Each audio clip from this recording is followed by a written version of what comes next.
you are getting f***ed. And so if you want to help me un you, then like vote me into office.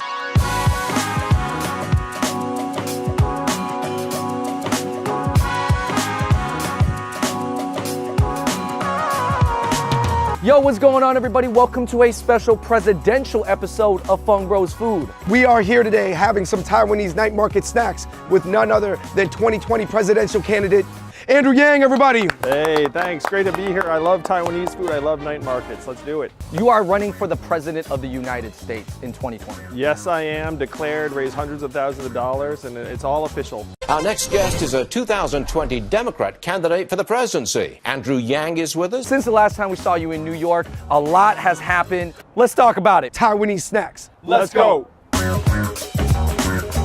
And by the way, this is not a political endorsement of any kind. Andrew is just an extremely interesting person with a lot to say, and he's running for president. We are looking at a pretty amazing Taiwanese snack spread right now. I see lots of raised eggs, braised pork, braised tofu. I got an almond milk tea with boba, and this is spot on. What of the food here is looking the tastiest to you and the most familiar? I love the minced pork over rice. I love the ludan. Anytime I'm in Taiwan, I'm hungry, I just go to a 7-Eleven and get one of these bad boys. I love the braised tofu. I'm gonna stick myself one of these right now. Would you like a piece of Taiwanese blood cake? That's for me? Yeah, of course, man. But I got papaya milk. That's milk, pretty, boba. that's very... Oh, that's a good choice, man. So you have soft tofu with the 1,000-year-old century duck egg. You know, I don't think I've had that together. I didn't even see the eggs. I just saw the tofu and thought, like, delicious looking tofu. When you went back to Taiwan and you told your family out there that you were running for the President of the United States, what did they say? They were like, oh, really? That's nice. They're just like, go on to the conversation. Yo, that is the most classic. It hadn't hit the news yet. No, it hadn't hit the news. What's been happening? So I've been around the country spreading the word about me, the campaign, how we need to build a different kind of economy, raise hundreds of thousands of dollars. The average donation is only $11. So my fans are even cheaper than Bernie Sanders' fans were the last time. At this point, if we don't step up and help lead society in the right direction, it's just gonna get deeper and darker and nastier for Asian Americans, for all Americans. So I got turned on to that really by Donald Trump winning in 2016, where I saw that happen and it just shocked me into action, honestly. And I'll say, the opposite of Donald Trump is an Asian guy who likes numbers. And what we need to do is we need to take Donald Trump and then swing it the other direction. He wants to freeze time and like turn the clock backwards. We need to turn the clock forwards, and that's what I'm gonna do. You know, older folks that are like in America and they just miss the days of like the Beach Boys and Elvis, those movies with Will Ferrell where he always wears a mustache or always, obviously, I don't want the world to go back to that time. Shout out to Bruce Lee though. Bruce Lee was a poppin' Asian, I believe, during that moment. What do you say when people say, Andrew, of course you want to move forward. Just look at the individual positioning and incentives. But I would like to turn the clock back, and that would benefit me. I know what you mean. So if you look at the numbers, if you were born in the United States in the 1950s, there was a 93% chance that you were gonna do better than your parents. You fast forward to people born in the 90s, which I think might include you guys. If you were born in the 1990s in the US, then you only have a 50-50 chance of being better off than your parents. Oh. And that number is going lower and lower. So when people say they wanna turn the clock backwards, what they really mean is that they want an America where their kids are gonna have better lives than they did, and they don't see that happening now. But you can't try and get there by literally like reversing time or saying like how were things in the 60s and 70s. What happens when the nostalgia for the old economics manifests itself in more of a nostalgia for the old racial diversity? America's heading towards being majority minority in 2045. So that's 27 years from now. What you would expect to happen is for the shrinking white majority to become more and more nostalgic for the past and feel culturally threatened and insecure. And then you add into that the fact that their economic insecurity is going up and up because we're getting rid of the truck driving jobs, the retail jobs, the manufacturing jobs. And so that's gonna manifest itself as a lot of racial hostility. And then if you think, what would you expect to happen in the beginning, in like the third inning of that? You'd expect maybe Donald Trump, maybe a rise of racism, maybe like outbreaks of shootings and violence, all of which are happening. All of this stuff is unfortunately consistent with a narrative of this country disintegrating over the next 30 years as it becomes more diverse. Dude, you just painted a super bleak picture of the future. And then you have this liberal narrative which puts everything under the umbrella of racism. It's like if things are going badly, then it's racism. And then if you're a poor white, you're looking up being like, how the heck am I racist? Like, I'm just like trying to put food on the table. Maybe I grew up in a town where literally just geographically there are no minorities. Looking at it like, how could I be racist when I didn't even meet a minority? That if someone can't pay their bills, that mindset of scarcity reduces their functional IQ by 13 points, which is 1 standard deviation. So that's like if you put someone in a position where it's like they're living week to week or paycheck to paycheck, and then you ask them to care about something like climate change. They're not really gonna have the comfort. They're not high enough on the Maslow's hierarchy of needs to bring themselves to care. And what we have to do is we have to try and reverse that mindset of scarcity by putting some more money in their hands so that they don't have to worry about their survival. As a metropolitan, young, middle class Asian male, why would I care about truck drivers in Iowa? They don't care about me. But I'm actually going to reverse it a little bit and say, how would it feel for a young urban Asian American man to have an Asian guy in the White House? Because right now, if you're an Asian American guy, there's a sneaking feeling you have that you're allowed to become this successful in America, but you're not allowed to become this successful. Bamboo ceiling. Yeah. Well, like robots can't be leaders. They could be successful workers. I've been with the people who are like supposed to be running the country, and I've got news, like we are as good or better than any of them. Asians do probably have some self-belief that even if the rest of America was burning around them, that they would be okay. We are bred to think like no one's gonna help us, we're self-sufficient. There's gonna come a point when that stuff's gonna stop working out for us because we do better in a stable society where there are opportunities and hard work gets rewarded. And you're starting to see the beginning of a world where hard work's not gonna matter as much. The rules are gonna get written by people in power, and like you can tell like all norms go out the window. Because if you're a young person in this country and you feel like you're getting shafted and you just wanna get disengaged from the system, you have been shafted. You've been shafted through like crazy expensive college that doesn't even make sense. You're getting shafted by climate change. You are getting f***ed. And so because you're getting f***ed, you're just like, hey, I don't wanna care. And I wanna undo that. I want to un-f*** you.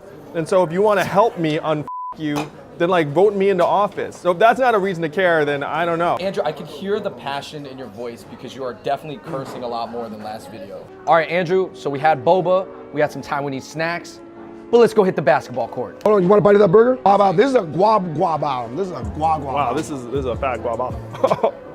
All right, so we are here at Almanzar Park. We're gonna play a game of horse, but we're gonna call it UBI. Basically, it's a classic game of horse, aka UBI, but you'll be answering a tough question prior to every shot. You have a platform of universal base income, Yes, which gives everybody $1,000 a month. yes. How do we prevent people from like tricking people into giving them their 1,000 or people spending it really unwisely? It's not going to be legal to borrow or lend against universal basic income, so you can't go to someone and be like, hey, like I'm gonna get you 1,000 for the next 5 years and I'm gonna give you this $5,000 in exchange. But one of the problems right now in America is that we attach all these conditions with programs. We had 126 welfare programs, and we say, here's something, but you have to do this and do that. And You have to hit the monitor checklist. this. Yeah. We have to start actually respecting ourselves and believing in people again. Because if it's their money, they're gonna make good decisions every month. So we're gonna just take the straightaway 3. Oh! There's one state in the United States currently that has UBI. It's Alaska, right? Yes. Now, Alaska is a very red state. Is it a Democratic thing? Is it a Republican thing? As one of my friends said, it's not left or right, it's forward. In Alaska, they've had this oil dividend for 36 years and everyone loves it and they're really Republican. But a lot of people who are Democrats like the idea of putting money into people's hands too. So it's really not from either side. Someone said to me that this is like the shuffler where everyone can get behind it. Bank shot. Oh! Oh my goodness! What do you think about Kanye West? You know, I think Kanye West has lost his way, honestly. I kind of like the independence and contrarian spirit he's got, but come on, man. I mean, like this is not good for anybody. And his music's not as good either. And maybe that's the biggest problem. Sorry, Kanye, gotta tell like it is, man. Oh! This rim is unforgiving. Don't let it shake you though. Just like the bleak future that you painted for America. Oh! Dang, I got you! All right, I got. What celebrity endorsement do you think would do wonders for you? You got to think big, Ellen. Did you watch Crazy Rich Asians and what'd you think? I liked it. I do think that if that's like the height of our accomplishments, we can probably do a little bit better. Sorry, John, and I mean, it was a great movie, but we have to think bigger than movies, in my opinion. We have to think about reality and what we can do. All right, I'm gonna avoid the U. Look at that. Woo, all right. Can I still ask questions even though I go out? Sure, man. We make the rules.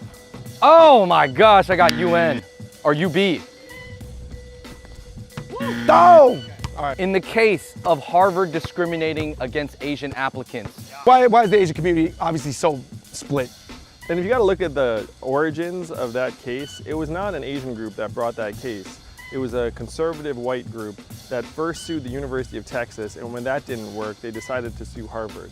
So my question is, like, are Asians gonna let ourselves be used as a tool by a conservative white group to make a case that really is not about Asians, it's not about Harvard, it's just trying to get rid of preferences that help a whole host of different people around the country. A little bit more arc. Oh! Yeah. Oh, I got UB. I got Universal Basic. Oh. Oh, that was pretty. Well, it's hard to hit one. Oh! Is Ready Player One a future that we're headed towards?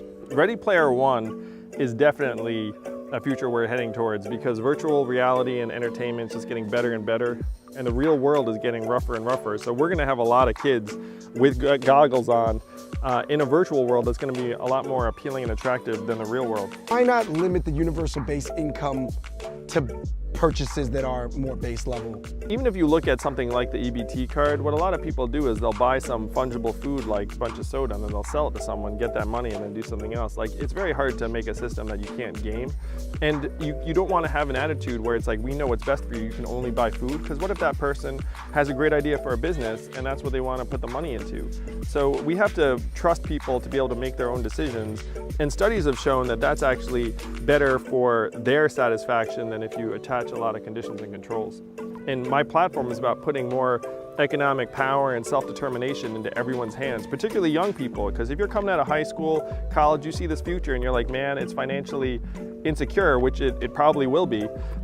We have to change that for you all. And putting $1,000 into the hands of every American adult starting at age 18 would be a game changer. Wow. And we can make that real for you all if I become president in 2020. Andrew Yang believes in you. Ah! Woo! Oh! All right, that was actually a hard move. Yeah. Oh! Andrew gets $1,000 a month to do whatever he wants. I'm already feeling good. That's what happens in the UBI world. We all actually win. No one's a loser. We all win. Which one are you more like? Michael Jordan, Kobe Bryant, LeBron James? I'm definitely more like LeBron than the other two guys, because I love to try and build teams, make people better, make people stronger. Don't care about who gets the credit, don't care about who gets the last shot. A lot of the talk shows, it's clear that they take a strong stance on one side. Is that helpful, or does it need to be like? It really is critical thought. Is that one of the problems is right now we have people who are just falling into camps, and they're not really thinking more critically about ideas on the side. Yeah, they got the war paint on.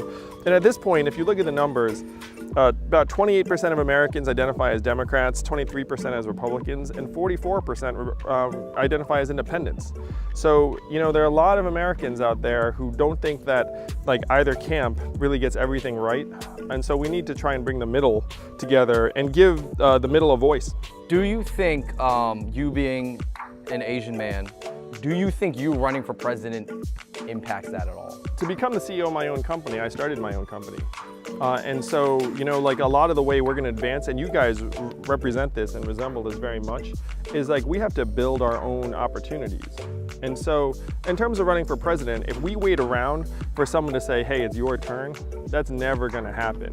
We're gonna have to step up and say, this is what my vision is, this is what I can do, and then have other people get on board. I mean, I remember playing basketball, I remember missing a layup and then kids being like, what was that, a Chinese layup? And they started laughing. And then I was like, I went home feeling like and then what did I do? I just can practice layups for like a long ass time. And that's like, we gotta take advantage of what makes us special. We're willing to learn, we can try hard, we can frankly like take some discomfort. And then you take that discomfort and grow from it. Doing is very, very different than analyzing, as you said. We just need to do more, and as we do more, we'll get stronger and stronger. Yeah, I think we got it. We're full up on the analyze. Yes. Like there's a balance, but we're good on this one. All right, you guys, thank you so much for watching that very special episode of Fung Bros Food. Huge shout out to Andrew Yang, presidential candidate for 2020. Thank you, guys. Hey, thank you. Best of luck out there. But not a paid political I'm not even endorsement. saying Also, win. We're not even. I'm not even saying I'm voting. No. Thank you guys so much for watching. Until next time, peace. Peace.